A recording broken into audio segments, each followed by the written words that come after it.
Hello and welcome. You are listening to the Investor Lab, the auditory epicenter, audio-visual epicenter for passionate people seeking a life of freedom, choice, and abundance. And today you are in for an absolute ripper. God, I had so much fun on today's episode. We chatted with a really good friend of mine, Lindsay Stewart, who is the CEO of a company called Star Dynamic. They specialize in helping Aussies invest in the USA, which is fascinating because I know a lot of people are really interested in this topic because we kind of, I don't know, if you've got any interest in investing, you've probably thought about investing in the US and what's involved in it and why it works and all of that kind of stuff. And this episode really does not disappoint. I personally got so much out of this episode. I thought I had a bit of an idea how it works. I listen to US podcasts and stuff like that. I've known Lindsay for a while. This was such an eye-opener for me, and it was massively impactful for my own journey. I felt like I was tripping at points. Like my brain was going in so many different directions. I was thinking, what about this? What about that? And you're going to love it too. I know you will. We talked about, how Lindsay got started investing in the US and why anyone would want to invest in the US versus Australia. We talked about the similarities and the differences between the US and the Australian market. We talked about stuff like the BRRR strategy. So buy, renovate, rent, refinance, repeat. BRRR.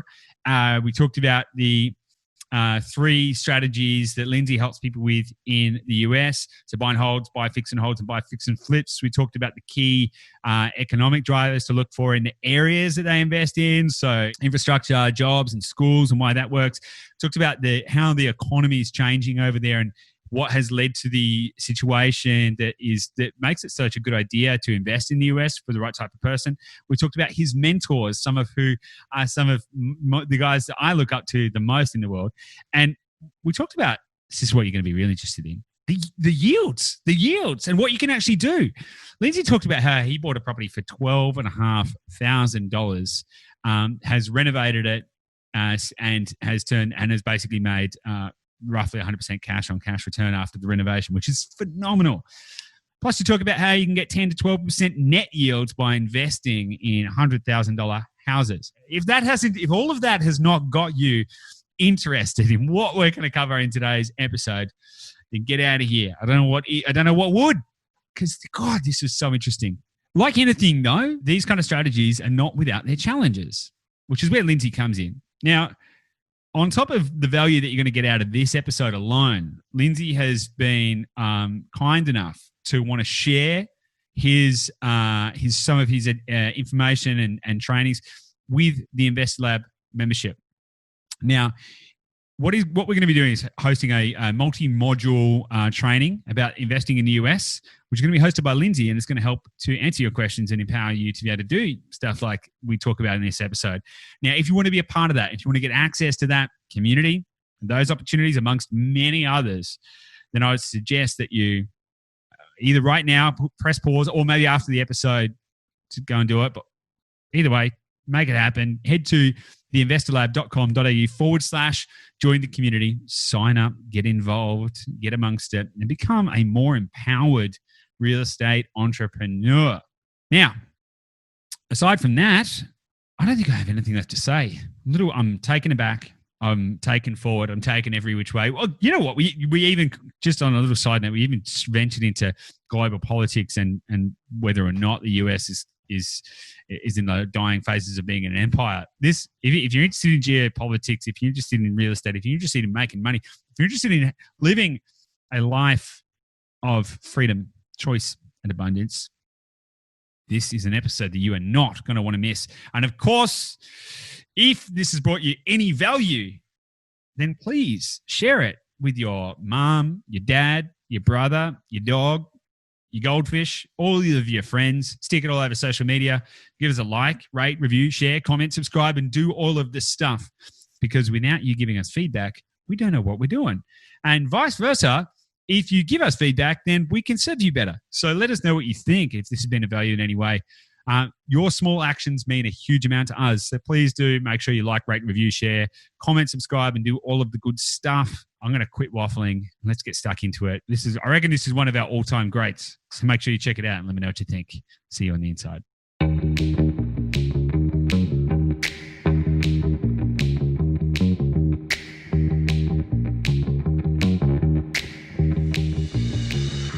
Hey guys, welcome back to the Investor Lab. And I've got a very special guest with me today. He's a wonderful man with a wealth of experience. And we're going to be talking about something extremely fascinating to not just me, but I would say pretty much anyone who's ever invested in real estate or ever thought about investing in real estate. And that's talking about investing in the big USA. So my guest today, his name is Lindsay Stewart, and he runs a company called Star Dynamic. Lindsay, welcome to the show. Thanks, Goose. Thanks very much for having me. I'm glad to be on. Mate, it's my absolute pleasure. I've had the joy of knowing you for nearly a year, or around about a year now. I actually think you'll find it'll be longer than that now. I think I reckon it'll be probably coming up to 2 years soon.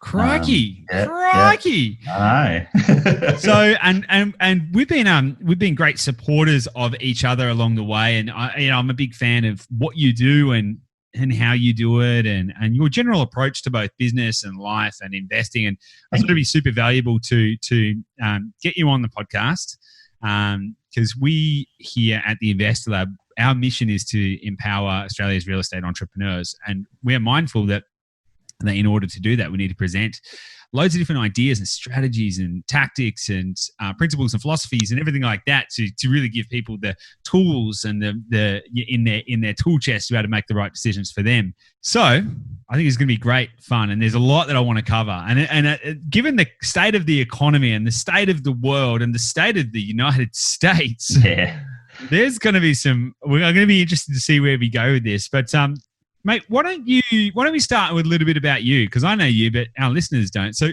tell us a little bit about yourself and how you actually got started, because you're obviously an Australian. How did you get started in the US in investing, and why? And tell us a little bit about how you got here. Yeah, absolutely. Yeah, and thank you for the kind words too. And what you said before is 100% true. And I even say now that our mantra and what we try to do is help everyday Aussie investors generate wealth through property. And it just so happens that I focus on the US market, you focus on the Aussie market. I love the Australian market. We've been investors and developers in the Australian market for more than 15 years. So I certainly we were invested in the Australian market for a long time. I actually stumbled across the US market, and I guess that's the right term. You and I both are the same. We do a lot of seminars and training, and wherever I can learn from anybody else who's done something before, I certainly do that. We had a lot of our money invested in a development in southeast Queensland, actually, Toowoomba. Strangely enough, would you believe it's still there and still hasn't finished? But anyhow, and this is the joys of development life. That sounds like a story in and of itself. But anyway, and I was looking, I was sort of feeling stuck, and I didn't know what else could I do. The money was tied up there, didn't have any other serviceability. How else am I going to continue this while the council was fighting with us to try and get the DA approved and all that sort of thing? So one of the episodes I went to, or the seminars I went to, were talking about investing in US tax liens. Now, I had no idea what that was, but at the end of the day, it was underpinned by real estate. And I thought, okay, that's interesting. I wonder what the real estate market's like over there. I was lucky enough. I used to work full-time. I had a JOB once, and I worked for Holden here in Australia, General Motors, was a logistics manager. So I was heading over to the US in a couple of months after that seminar anyway. Can I ask whereabouts were you working for Holden? Was that in Melbourne or? I was based here in Port Melbourne in their head office. Yep. So just at Salmon Street there. Nice. I was their import vehicle logistics manager. So I imported all the vehicles from overseas into the country through the ports and out to the dealerships. Okay, so you sort of understood a little bit about international structuring and trading, moving stuff between. Okay, cool. Yeah. I did that for 16 years. I was there for a long time, and I loved it. I had I loved my job, but knew that there had to be more. That's why we were doing real estate, because the job's great, but it wasn't going to get us anywhere really. So so I was lucky enough to be flying to the US, and I was going over to Michigan, the headquarters for General Motors. So I took a couple of weeks off and had a bit of a look around, and I was fascinated. What I saw was amazing. So then started looking at some properties. What were you fascinated by? What did you see that was amazing? Because Detroit hasn't got. What year was that actually? That was 2012. 2012. Okay. Had Detroit crashed at that point? Oh yeah, oh yeah. So the and I use this term a lot. The dichotomy of the city was incredible. So I had a colleague over there that I'd worked pretty closely with on a number of projects and things for General Motors, and we got quite close. And I was spending a bit of time with him while I was over there, and he was showing me around. And he actually is from Wisconsin. He's not actually a native Michigander, they call themselves, but he loved the city, and he showed me the good bits, the bad bits, the ugly bits, and in 2012 there was quite a bit of all of that. Some of the areas we were staying in, I was staying 10 minutes from an area called Birmingham, which literally is a little English village, about 16 mile out of downtown Detroit. It's a pumping little hub there. It was. We went to dinner at a place called Royal Oak, which was probably similar to Melbourne, probably similar to, say, St Kilda or maybe Petersham or something like that in Sydney, or possibly Darlinghurst, something like that. Really hip little area, fantastic. And all this was happening. And then we'd go through some areas where, we'd cross a road and all of a sudden there's cars on their roof on fire and people standing around in the middle of a 5-lane highway that, just you got to go around them in the cars. And literally it was as stark as that back in 2012. Wow. It was amazing. And, that's one of the things, and I will get into it later, but that's where the broad spectrum of the US is so much more than Australia that a lot of people don't understand. In Australia, we really only have a couple of classes of property, really, at the end of the day. There's probably a C class if you go into some rural or regional areas, but beyond that, there's not much else, whereas the US goes right from A, mansions, right down to E, ghettos. And you've got to be really careful over there. You've got to be careful as to where you go, where you travel to. I don't know if it's as bad nowadays. Of course, I haven't been able to go back this year, but I think a lot of that's improved. And as the years went by, as I kept going back, I would be seeing that the city was really revitalising itself. And I guess I do a lot. I mean, we work in 2 or 3 states, but I still do a lot of work in Michigan. I love the state. I love the city. What do you love about it? Because it sounds like to me like you were, 1 foot in Mad Max and 1 foot in, I don't know, Great Gatsby or whatever. So that's it. Like what people burning cars and standing around in the middle of the highway. What do you love about it? See, and don't forget though, this is not just isolated to Detroit, right? There are areas of Chicago exactly the same, right? There's areas of Toledo, Ohio, exactly the same. It's certainly not. You could go into New Jersey and there'll be areas that you certainly shouldn't be in. In just out of New York. So it's. I don't know. I guess the city was really. You could see from when you were there that the people were really trying hard to build it back up. It was certainly had been on its knees. In fact, probably on its back on the canvas at one point, and they were certainly on its roof and on fire. Yeah. That's right. Yeah. So really, I guess it was really you could see that the people were really had hope in their eyes, right? They wanted to bring the city back to what it was. Don't forget, in the 30s, 40s, and 50s, Detroit was one of the 4th largest cities in the world.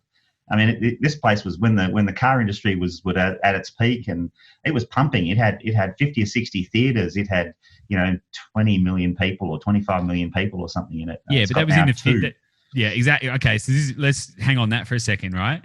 So in the 50s and 60s, it was one of the world's best cities, right? It had how many people did you say? Oh, I think it was like 25 million or 25 million. Now it's got 2. Okay, yeah, that's whatever it is. That's a pretty steep downwards cycle. Absolutely. Have you seen that cycle start to pick back up or not?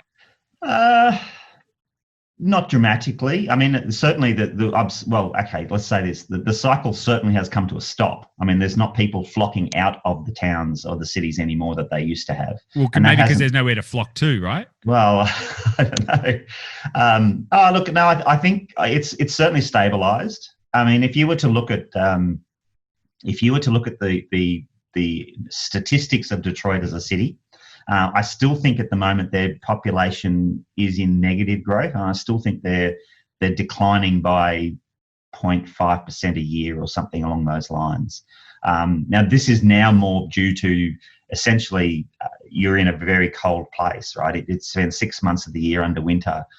As people sort of get to a point where they're on their feet, they move to the coastal markets. That's generally where a lot of people want to go.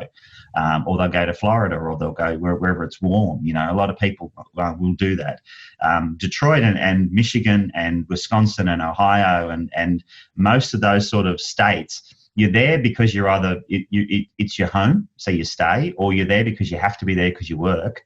As soon as if you have a choice, they'll go to LA, or they'll go to New York, or they'll go to Florida, or they'll go to those sort of places, Seattle, Boston, Washington, where it's all happening, where it's all hip.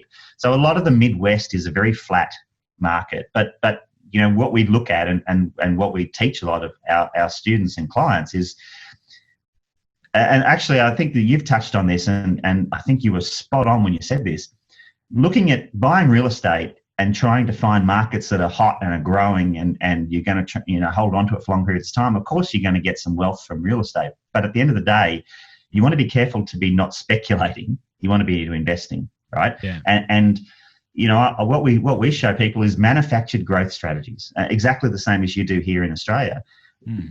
Then you're in control, right? We buy a house for X, we do it up, it's worth Y. Now, if the market's booming, then unfortunately you're going to buy it for X plus 20%. But you can sell it for X plus 20%, but your gap's the same. If the market's in recession, like it's falling into now, then we're buying them at X minus 20% and selling them at Y minus 20%, but the gap is still the same. So with that manufactured growth, you are now in control. If you don't make money, it's because you bought the wrong house, not because the market went down on you or the exchange rates turned on you, or, you know what I mean? You can't blame the external forces. It's you in control. Yeah, I 100% agree with that. You also don't want to be buying in a, you don't want to be buying in an area where the price is going to go down significantly. Totally. So if you're going to add value, let's say you're going to do a renovation or whatever to manufacture equity, you don't want to manufacture it only to get it back to the price that you paid for it. Well, maybe not. But again, see now here's where what I'm probably going to do is ask you to switch hats for a minute, right? So what we need to do is take our Aussie investors hat off. Okay. Okay. Yep. And the only reason I say that is because at the end of the day, and what we show people, if you want growth and you want stability and you want to buy a house, you want to hang on to it for a long, long period of time, and you want it to grow in value and to add equity for you, you are sitting right this minute in the best market in the world, right? There is no doubt whatsoever the Australian market is the best one to be in for growth. We have good access to conventional lending, to leverage. You get growth on the leverage. Win-win, right? Absolutely. Yeah, agreed. The US market, if you wanted to do that, you need to be in San Francisco, Seattle, New York, Miami, Orlando, and it's going to cost you $600,000 or $700,000 the same as it would here. You've got no access to lending. You can't get leverage, right? So you need the cash. What do you mean, no access to lending? Conventional, as a foreign investor, you won't be able to access conventional lending because you won't have a credit rating. Yeah. Now, there is private equity, but it can be very expensive. At those values, it's probably unrealistic. So what you look for, though, now, in the Midwest of the US, it is in purely cash flow, right? It's purely a cash flow market. We can buy properties for $100,000 Aussie, $70,000 US dollars, that are going to be giving you 10, 12, 15% return year on year cash flow. In 5 or 6 years' time, if the house starts needing work and I sell it and buy another one. There's no stamp duties. I sort of think of it as a little bit of a car mentality, right? If it starts to break down on you, sell it and buy yourself a new one. Okay. Rather than the same as what you do here in Australia. Okay, for sure. So, just what kind of yields are you getting again there? Did you say? If you can't get 10% net, you're in the wrong area. You need to net. The properties need to be at least 10% net or greater. Often you could probably get 12 to 15% net return. Net, yeah. But see, don't forget, you're talking low numbers, right? You're buying these properties for $100K. They'll give you about $10,000 to $12,000 a year in your pocket as a cash flow basis. Now, again, even here in Australia, buying one property is not going to generate you a lot of wealth. But if you can buy 10 of those over the next 5 years, right, that could be $80,000 to $100,000 income for you from cash flow. If in the next 5 or 10 years, those properties are still worth what you paid for them, or even 5% less than what you paid for them, it doesn't matter, right? Because they're giving you that cash flow every single year. So you're buying with cash, right? Yep. Okay, so you're buying with cash. So you're using no leverage. So you take $100,000, you whack it in an asset, and it's going to produce 10 to 12% net. What's the gross? What is the gross yield on that? Do you know? 18, 19. Because obviously what it sounds to me like you're investing in, I'll just say it bluntly, pretty poor markets, like in a sense, right? Like there's not a lot of growth. There's not a lot of stimulus. The property prices are quite cheap.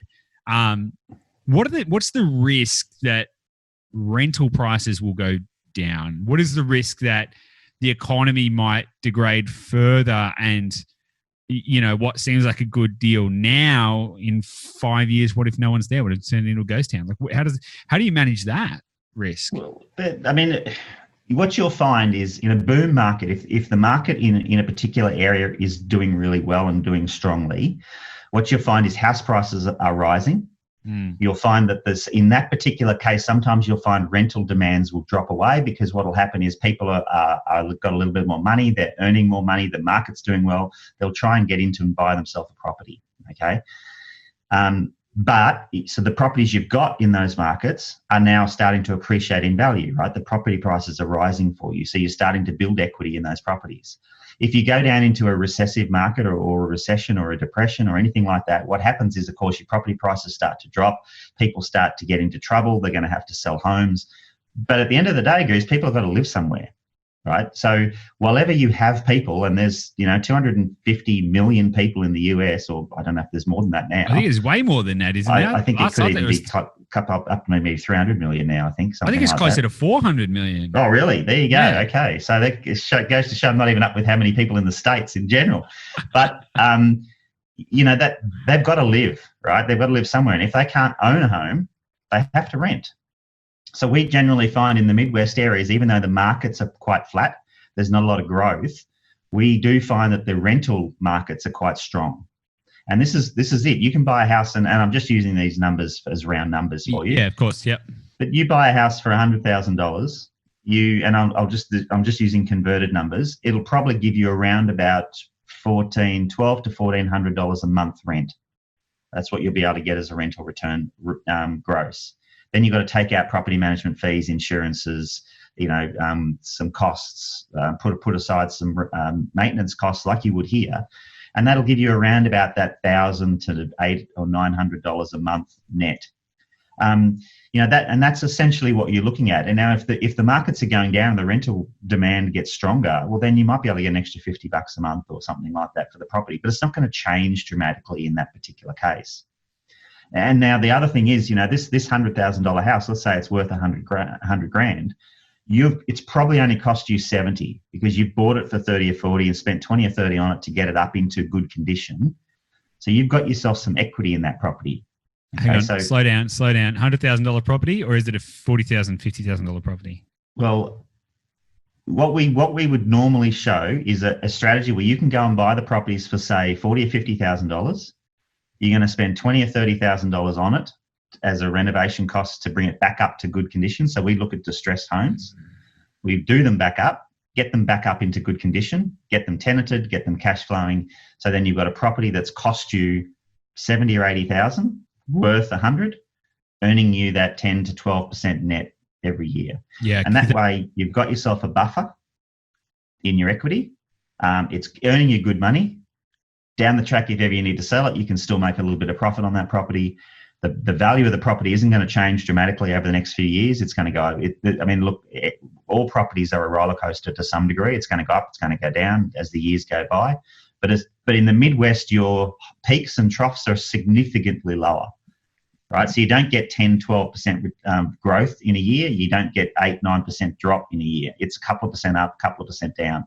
Now, all property prices go up over year, even in the US. But you look at the median property price in the US in 2016 was $216,000. At the end, start of 2019, it was $280,000. Right, so it's still significantly lower than Australia by a factor of 4 or 5. Yeah, the growth. It's a couple of things I want to clarify. So America doesn't have 400 million people. I just looked it up. It's about 328 million, just to clarify. I thought it might have been just over 300. Yeah, that's okay. Okay, 400 million. I was overcooking it a little bit. It's 328 million. And yeah, as I understand it, sort of the average growth rate, like market growth rate, like capital growth appreciation rate, you would expect in the Midwest is around 2 to 3% per annum. Is that right? Pretty much tops. Yeah. Which is okay. So it's on the top end. So 1 to 2% is probably more realistic. 2%. Yeah. 2%. Correct. Okay. Which is interesting because even in Australia, if you're to invest in high yield markets, now I'm not suggesting people do this because I don't think the fundamentals are there, and I don't know what it's like in the US. That's your area, Lindsay. But you can get to places in Australia that have got, I don't know, let's say 10 to 14% gross yield, to be fair, where the capital growth rate is probably going to be about 2% as well. So I want to come back to that because I'm wondering if this is not a strategy that you can just do in Australia, but we'll come back to that. Now, what it sounds like to me is, you were going to be familiar with this term, but the BRRR strategy, BRRR, buy, refurbish, rent, repeat. Is that refinance? Mr. Nah. But yeah, that's it. Mr. Nah. Buy, refinance. Sorry, you say buy, refurbish. So you buy a house. Yeah. You renovate or rehab, as they call in the States. Yeah. You rent it, you refinance, and you repeat. Okay. And that's the BRRR strategy. Yep. Correct. And is that what you specialize in? Is that what this is? Specialize is probably not a good term, but it's certainly one of the strategies that we show people are possible. So we have there's 3 or 4 core strategies that we look at. I mean, first of all, of course, you've got your good old buy and hold, where you buy a house, you rent it and hang on to it, and you just earn rental income. Okay, very easy, very straightforward. There's 5 or 6 key points you need to make sure if you're going to buy a house like that, because that's essentially what I would be calling you buying a retail property. Okay, that's your buy and hold. The second strategy that we push a little more, because I think this is now where you can start to generate some better wealth, is what we call buy, fix, and hold. So you're buying a property, you're doing it up, then you rent it out and hang on to the property. All right. Yep. And then the last one, of course, which I guess if a lot of people watch a lot of television shows, is what we call buy, fix, and flip. So it's a fix and flip. You're buying a house, you're doing it up, and then you're selling it, and you're just earning that equity chunk, that like a chunk deal in between. Now, all 3 of those are great, but at the end of the day, and I say this exactly the same here in Australia, and I think you and I are certainly on the same page, in as much as our mission here is to show people that the way we've been taught to invest in property in the past doesn't work. Now, I don't know whether it ever did. Maybe it did. Maybe as far as my dad's day went, it was a great way to do it. But in this day and age, it doesn't work, because if more than 70% of the investors in Australia only ever have one property and it never makes them a cent, then how can that possibly be the right way to do it? And it's the same here. One property, you buy, fix, and hold, and if that's the only property you can afford to buy and you can't afford to get another one, isn't really going to generate you any wealth. So then what we do is we show, right, you can buy and hold, you can buy, fix, and hold, you can fix and flip.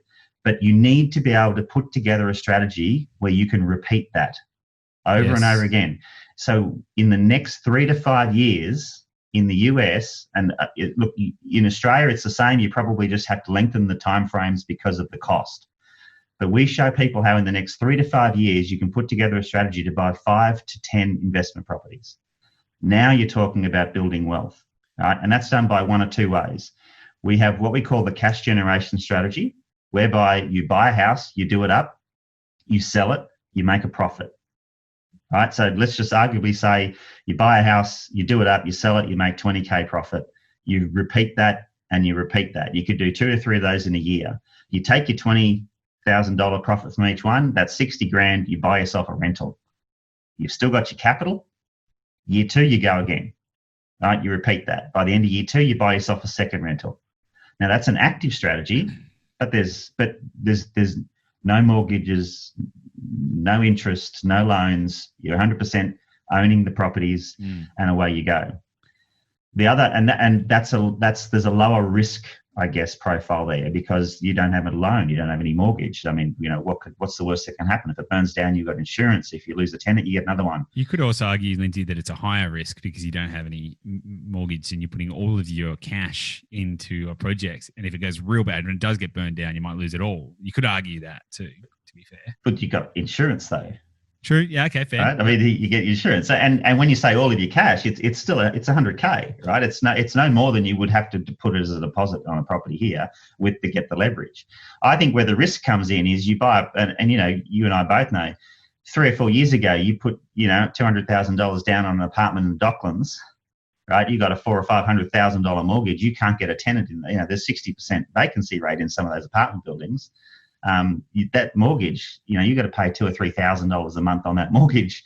You can't get to tenant. The property prices have dropped 15% in the last 2 or 3 years. That's what I call risk. Yeah. Tell me about it. I actually just read an article about how Brisbane's apartment market is going to be oversupplied. Basically, it said for the next 12 months, but it implied for the next about 3 to 5 years. That's right. Exactly. It's now rough. A lot of these, and I guess we're on a tangent now, but a lot of these investors that have bought that were on a knife's edge already, right? They could only barely afford that property. Yep. And then all of a sudden now, that is massive risk, and they can't get out of it. They can't sell it. They're going to lose a chunk of money if they try to sell the property, So the risk, I guess, is relative. But then going on the next step is what we call the BRRR strategy, right? Where essentially you're doing the same. The difference is you're now hanging on to the properties. So you buy them, you renovate them, you rent them. And what you do is you refinance using private equity, in our case as a foreign investor, to get your funds back out so then you can go again. And that's so that now what you're doing is you're now accumulating properties a little faster. But of course, you're now no longer getting your 10, 12% net rental return because you've got a mortgage to pay on that property as well. You're probably getting 4 to 5%. Got it. So yeah, so the net, because when you say 10 to 12% net, it's like what? But that's based on having no. Correct. That's you own the property outright. Exactly. Yeah. So if I were to go to Broken Hill right now in Australia and go buy a 14% yielding $100,000 property, and I bought it in cash, I'd probably have 10 to 12% net. Absolutely. I mean, the process is not unique to the US. It's just unique in as much as you need to find somewhere where the properties are affordable, and then therefore the rental return. Because as you know, rental return or the rental yield on a property is not actually hinged on how much the property cost. It is completely a supply and demand case in the rental market, right? If you have a lot of supply of rentals and not much of a demand, then rental prices are going to drop. Doesn't matter how much the house cost.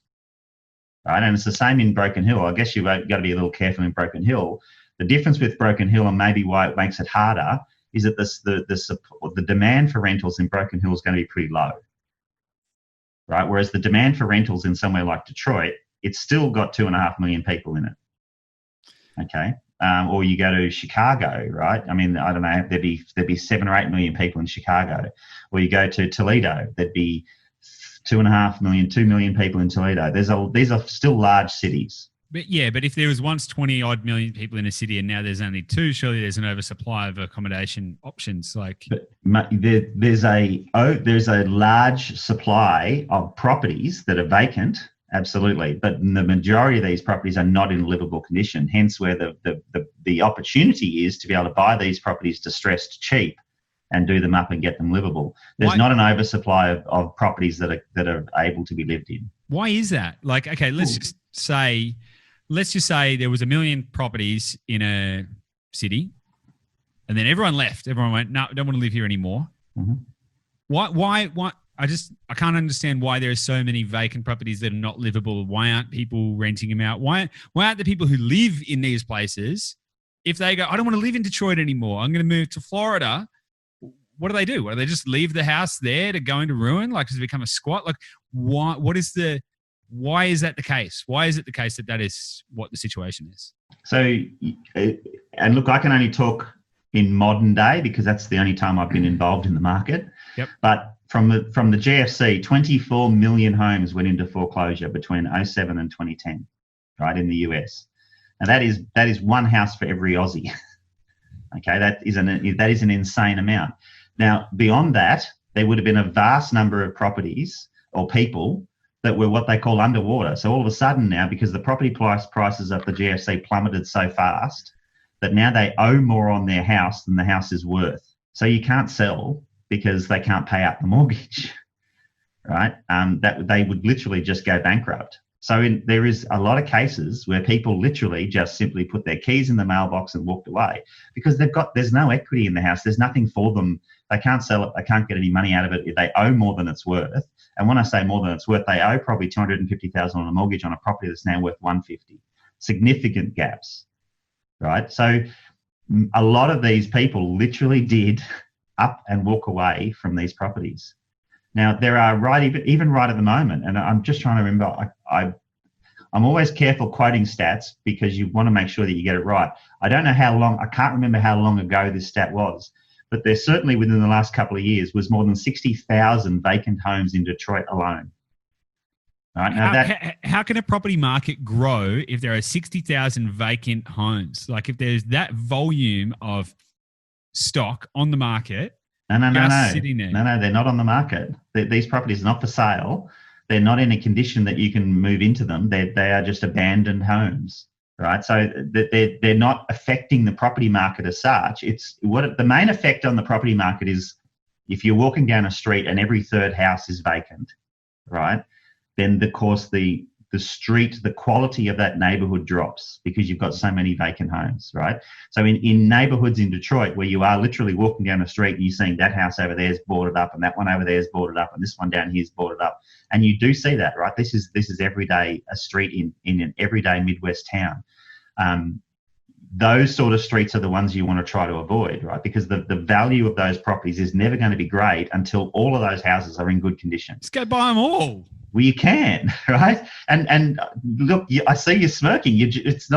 I'm smirking because I'm like, we just go buy them all. Like if there's 10 and right? nobody wants them, they're basically free. Why would you even pay $100,000? Like I don't understand. Like what am I missing here? Why would you even pay $100,000? Why wouldn't you just go find the keys? Like why aren't they just yours? Well, you're right, and you don't pay $100,000 for them. They're the ones that you've finished and that they're in really good condition and they're on that good street that doesn't have boarded houses in it, right? Look, and what you're saying is spot on, and this is what I personally love to do this. I have 2 or 3 neighborhoods, particularly inside the city of Detroit, that I target, and I literally have bought 3 to 4 houses in the same street. And I pay, there's one, okay, here's an example. There's a property I bought in an area, good upcoming area called 8 Mile, Wyoming in Detroit. I paid $12,500 for the house. It cost me $28,000 to renovate the property. I finished this in about October last year. I've had the property valued at $85,000. It's been tenanted. Sorry, how much did you buy the house for? $12,500 US. $12,500 US.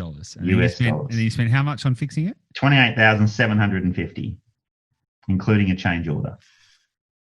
Yeah, it's about $40,000. Yeah, I had it appraised just before COVID, and then the lenders shut shop. But just before COVID, it was appraised at $85,000. So I can pull 65% of that out.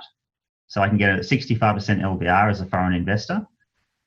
So they'll give me 65% of the value of that property out, and then that's my refinance, and I can go and buy another house. And that one's giving me about 12.5%, nearly 13% net return. So it'll cost me about 7% on the interest. So I'll still make about 5% positive on that property. So if I had $125,000, I could go buy 10 houses. You could go buy 10 houses. Yep, you could. It's crazy. Yeah. But these houses are in really poor condition. They need a lot of work. It's not as quite as simple as that, right? There's a few. No, of course not. Yeah, of course not. Yeah, it doesn't. It does sound like it definitely sounds like you could very easily get it wrong. And you can, yeah. And that's I guess why when I started Startdynamic, so we were investing in 2012. I started when I found out that. I didn't start Startdynamic until 2016, where we started helping other investors. And that was just because we saw so many investors from Australia keen on the market, but were getting it wrong. Okay, I want to ask you a very pointed question. Then I want to circle back to how you actually help people do that, because there's obviously going to be some complexities in the US to kind of Australia. Do you think I just want your opinion? Yep. Do you think that what we are witnessing right now in the US is the collapse of an empire, and do you think it's all about to go pear-shaped in the US? No. Why? No. So there's two aspects, I guess, to what's been happening in the US at the moment. The first and the foremost, of course, is the pandemic that the world has been facing, and we've all been, facing this. The issue with the US and the fabric of their society is very different from Australia. As much as we always think that we're very similar to the US, we are surprisingly not to a lot of degrees. In the case of the US, I mean, here we are in Australia, we're buying out toilet paper. In the US, they were buying out guns, right? As an example, they had to shut down gun shops because people were literally stockpiling weapons. Whereas here in Australia, we're trying to buy rice and toilet paper. So it's just the mindset or the fabric of the society in the US is very different. They don't take well to being locked up. They don't take well to being told what to do, right? It's not something, they're a very consumerism society. So you shut down basically trade where they can't buy stuff anymore. They can't do anything. They can't go out. You have the leadership or the bosses telling them, no, you've got to stay home. This will only last for so long. To be honest with you, I think, and look, I was just watching a video just literally before this podcast by one of my mentors in the US. I've met a number of times and was lucky enough to spend a fair bit of time with him when I've been over there in the last couple of trips, Dean Graciosi. And he was saying that, Sorry, hang on. Is he one of your mentors? Yeah, he is. Yeah. Luckily, I was able to, I met him about 3 or 4 years ago at a seminar. And he was fascinated by what I was doing, the fact that I was here in a real estate seminar, but I was from Australia. So he invited me back, and we chatted for hours. And then I joined one of his small coaching mentorship groups and been to his place in Arizona. And that's fascinating. An amazing guy. He's an amazing guy. He's honestly he's one of my favorite kind of, guys that I look up to. I think he's an amazing, and in real life, he is exactly the same. He's amazing. And he's so passionate about what he does. He's just incredible guy to spend time with. He really is. But, he was just saying this morning that, you can look at 2020 as a blessing or a curse. But, what was the one thing he said that everyone was asking for last year? And that was time. And what did this pandemic give us? But it gave us time, right? And then, of course, what the George Floyd thing, all of a sudden you have a spark or an action happened that people can now no longer look away, right? They can't say, oh, we'll leave that to someone else to fix now, because all of a sudden that's it, right? We're all sitting at home. We're all waiting for the shops to open again. And then something like that happens. We now are forced to focus on it. And it means that something now must be done.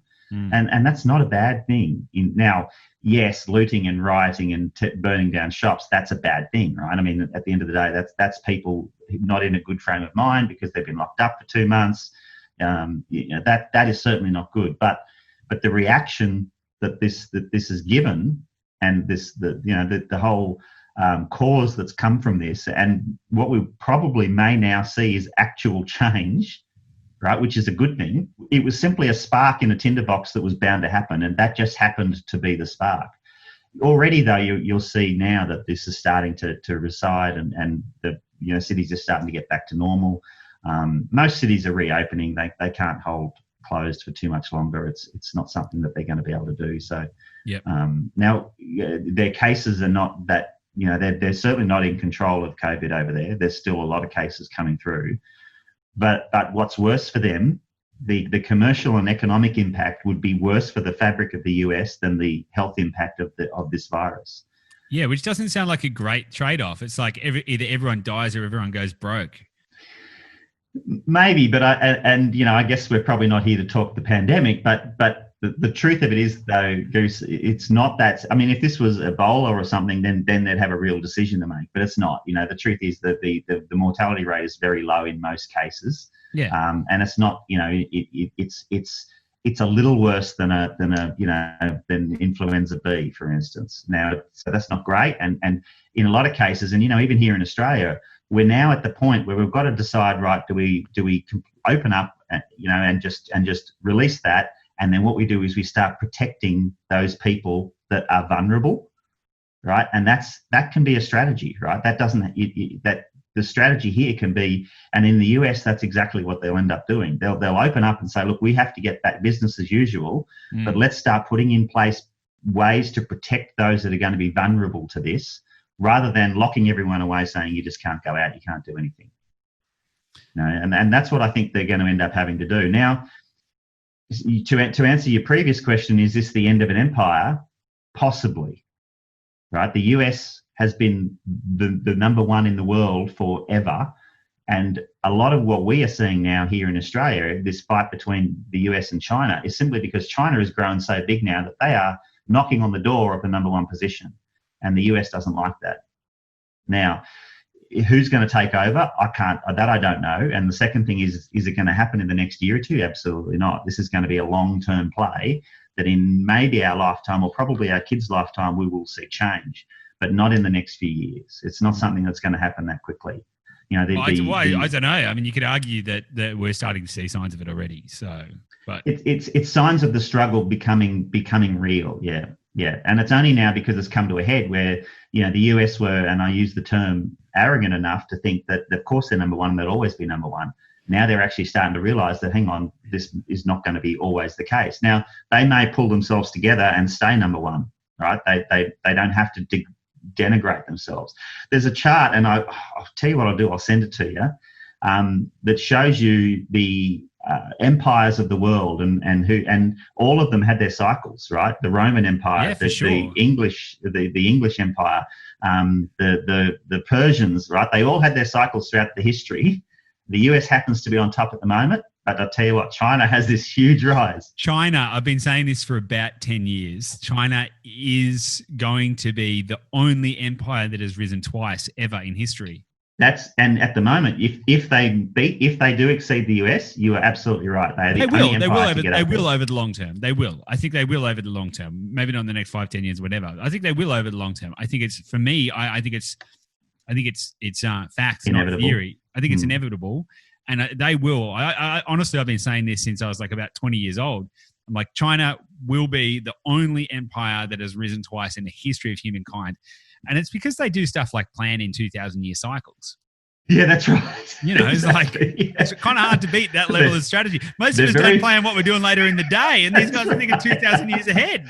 They're very methodical about that too, aren't they? They are, you know. And I'm like, right. Oh, sweet. Look, I'm bipartisan. I don't mind. Like, I'm like, cool, sweet. I mean, I whatever happens, whatever changes, just move with change. And you know, I'm full of love and admiration for all people from all places. So for me, I just find it very fascinating. I'm not biased either way. What I'd love to know is, just circling back to investing though, a little bit stepping away from global politics and economy, and circling back to investing in the US. How does it actually work for an Aussie going over there? Like financially, like mechanically, do I jump on a plane, go buy property?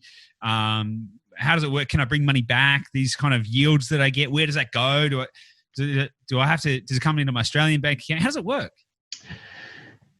Good question. I mean, look, it's a fairly complex question to answer simply. But look, I mean, I suppose you certainly could jump on a plane and run over there and do that if you wanted to. You certainly don't have to, and I guess that's what we try and help show investors is you don't have to be there. But if you're not there, you certainly need to find good people on the ground, right? I mean, like anywhere. You've got to, even if you're based in Sydney and you want to invest in Perth, you're going to need to find some good people in Perth, good agents, good buyers agents, you know, good people who can help find you those deals, that know the markets, that know the suburbs, that know the neighbourhoods, that can help you invest in Perth, unless you want to get on a plane and go over there, right? At the end of the day, and it's the same in the US, you need to be able to find people who can help support you and give you some local knowledge on the ground. Provided you set that up, you can certainly do that from your lounge room, okay? But there is some keys to follow. You want to make sure you find good people. You want to be able to research the suburbs. You do want to find good suburbs. You know, as I guess we were talking about before, even in a flat market like we see in the US, there's still a neighbourhood by neighbourhood, you know, growth. So we look for areas of infrastructure growth. We look for schools and universities, right? Because again, the US employment opportunities, the US is such a highly capitalist society that to them the job is everything. If you don't have a job, you don't have healthcare, you don't have dental, you're in a lot of trouble. So the job is number one. So you want to find places I say infrastructure growth is the first thing to look for, because if the city or the city council, for instance, if Sydney City Council is spending $1 billion in Manly, then you would have to assume they know what they're doing and that there's going to be some growth in Manly. Right now, I mean, Manly is probably not a good example because that's gone nuts. But in the US is the same. If the council, or they call them the city over there, is spending money in a particular neighbourhood, then they've done their background checks and they know where the growth is coming or where they want it. And if they want it there, it'll come. So infrastructure growth is the first thing. Where are the shopping centres going up, the hospitals, the redevelopment of the areas, the bridges, the roads? Second is employment opportunities. Where can people get work? Where can they work in that region so they don't have to travel a great distance? And third is schools and universities, because again, people want to send their kids to good schools and good universities so they can get a good job. But also education sector is one of the largest employers in the US.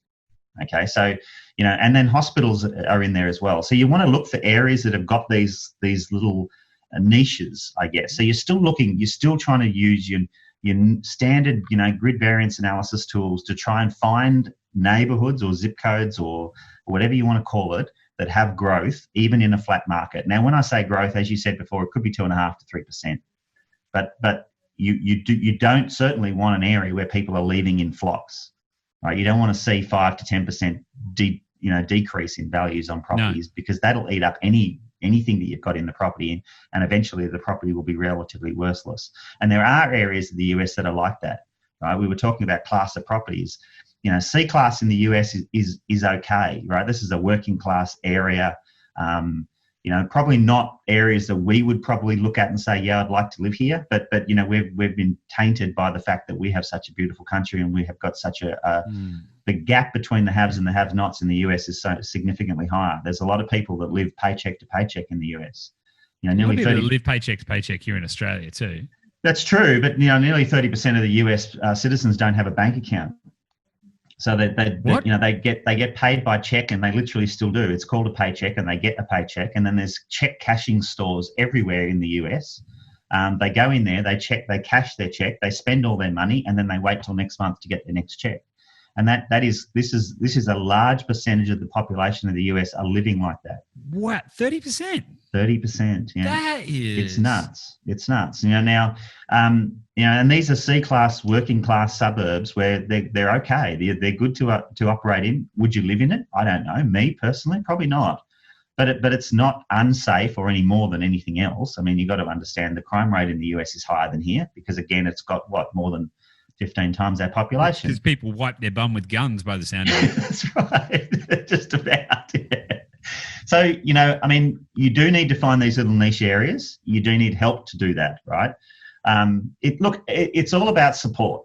I always believe that it's always about support. Even here in Australia, if you can go out and you can go and try and find yourself a property, you can buy it and you're done, right? There's no need for you. There's no need for me to help them. They don't need us, right? They can go out and they can do it themselves. Anyone can go realestate.com and go buy a house right now. Anyone can go buy a house. There's no magic to it. Just go and pay some money and buy a house. It's like buying anything. So all I've got to do now is I just tell you that instead of that, it's called Zillow.com, and you just pick one and buy it, right? You can do that. No problem. But that is a little bit of speculation, because how do you know the area was good? How do you know the house was good? How do you know it was what they said it was? How do you know it actually was tenanted, right? I mean, this is where you need the support from somebody who has either done it or knows the area and can say, right, no, don't look in that area. That area is a D-class suburb and decreasing, and there's a lot of crime rate, and it's really bad. Let's come and have a look over here, and let's look for some of these jobs. Here's a new school that's being built. Here's a hospital that's just opened. Here's a factory that's opening up, right?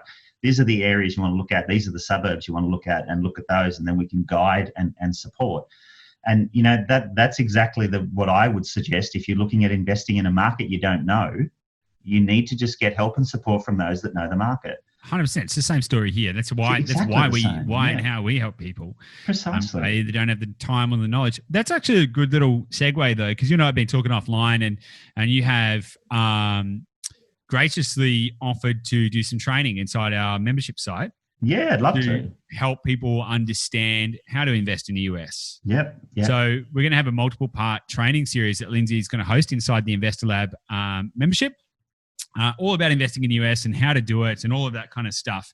Now, if you want to be able to get access to that and be a part of that experience and tap into Lindsay's massive, deep wealth of knowledge about US, I honestly, I've found this conversation to be so fascinating.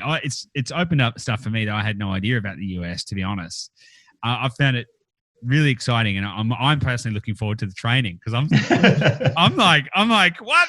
Let's get some cash and go to the States. But if you want to be a part of that experience and get the benefits of that, then head to theinvestorlab.com.au/join the community so you can get access to that. Lindsay, before we wrap up, I just want to ask you something. Like, everyone's got a motivation in life and everyone's got a journey and a reason for what they're doing. You must have your own too.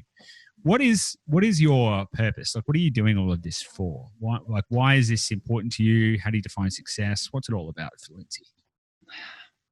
For Lindsay, I'll answer your questions in a reverse order. Definition of success for me, I believe, is choices. And I think really, people talk about financial freedom, or they talk about success, or they want, wealth, but a lot of these are sort of fluffy terms. What is financial freedom really at the end of the day? But I think what it is choices, right? And I think that's what we all really are all wanting.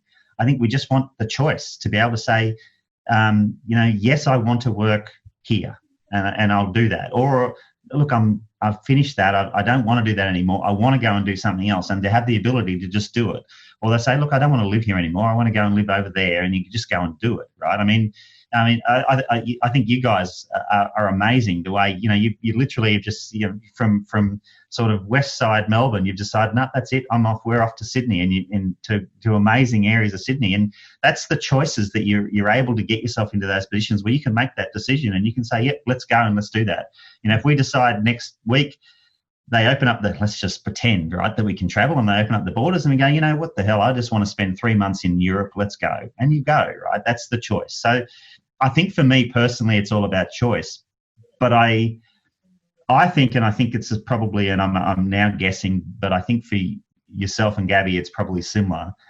The ability to help other people to get those choices is a drug, right? And you just, it's something that once you start seeing you're helping people and you start seeing them getting those choices and getting ahead, you're going, wow, it's inspiring, right? And I guess that's what it is. And as much as people like, Dean Graciosi and John Gianni and these sort of guys that I spend a bit of time with can be inspiring, the people that you can help that really grab onto your information and they run with it, and you see them buy good properties and you see them make good money and you see them make good deals, and they come back and say, hey, look at this deal I got.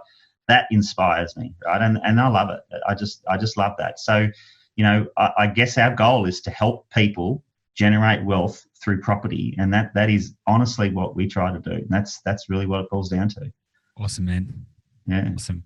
Mate, I've really, really, really appreciated this. And as I say, I've genuinely thoroughly enjoyed it. And I know that this episode is going to go extremely well because there's so much gold in here. We covered so much ground. And I just want to say a deep and meaningful thanks because it's been very valuable to me personally. No, look, it's my pleasure. My pleasure. It's I just love sharing. I love what you guys are doing. The Investor Lab is incredible. I think, it's again, it's on a larger scale of what I'm doing because, and I really love the fact that you open up and say, hey, you want to learn about any aspect of investing, here's where to be. And I tell you what, if you're not in there, you're missing out big time because seriously, it's, where you getting that support and help, it doesn't have to necessarily, it can be in any area or any avenue, and personal growth, anything the support is amazing. And I think that's important.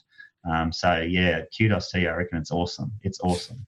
I could not ask for a better referral than that. That's amazing. That's all good. Fantastic. Well, Lindsay, thanks again. And what we'll do is we'll chuck in the show notes. We'll have links to Star Dynamic if people want to get in contact with you direct, and if you want to learn more about how to do this kind of stuff as well. As we said, jump into the Investor Lab. Lindsay, thanks for your time. My pleasure. Thanks, Goose.